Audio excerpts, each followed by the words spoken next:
Assalamualaikum warahmatullahi wabarakatuh. Saya Syafina Farika dari kelas 12 MIPA 3. Saya akan menjelaskan tentang pembelahan sel secara mitosis. Pembelahan sel secara mitosis. Mitosis adalah pembelahan sel yang menghasilkan dua sel anak dengan jumlah kromosom sama seperti sel induknya. Pada pembelahan sel mitosis ada dua fase, yaitu fase interfase dan fase mitotik. Sedangkan fase mitotik sendiri mempunyai 4 tahap, yaitu profase, metafase, anafase, dan telofase. Tahap yang pertama yaitu interfase.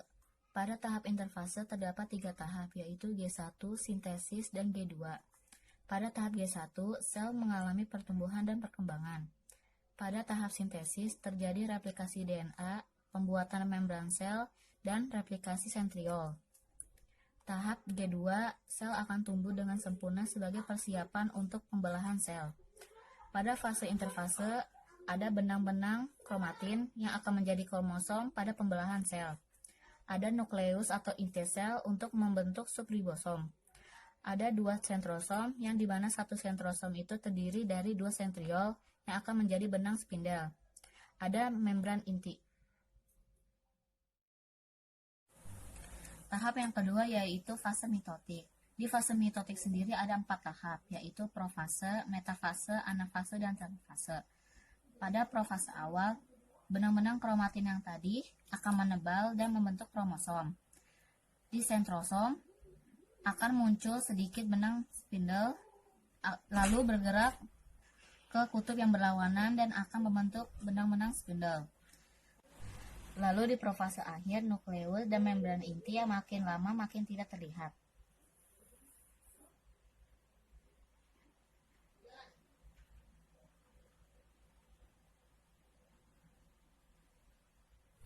Masuk ke tahap yang kedua yaitu tahap metafase. Pada tahap ini, nukleus dan membran inti sudah tidak terlihat.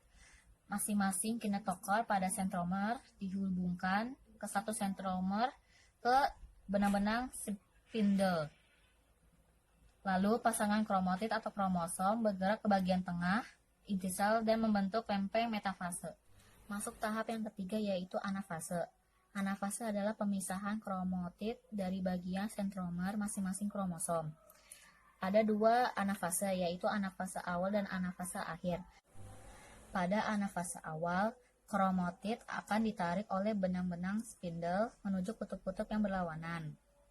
Yang kedua, jika kromosom hampir sampai di kutubnya masing-masing, pembelahan sitoplasma, organel, dan membran seluler atau sitokinesis mulai terjadi.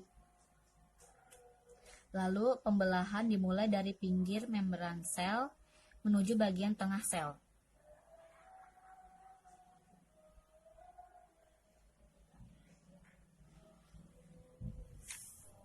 Masuk ke tahap telofase, yaitu tahap terakhir mitosis. Pada tahap ini, kromosom telah sampai di kutubnya masing-masing. Benang-benang spindel mulai menghilang.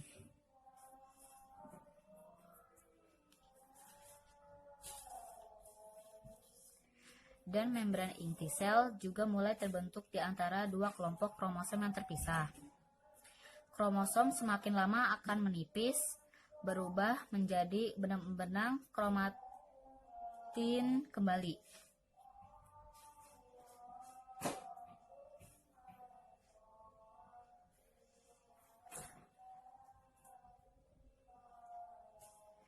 Sitokinesis telah selesai, sel telah membelah dan menghasilkan 2 sel anak dengan kromosom diploid atau 2N.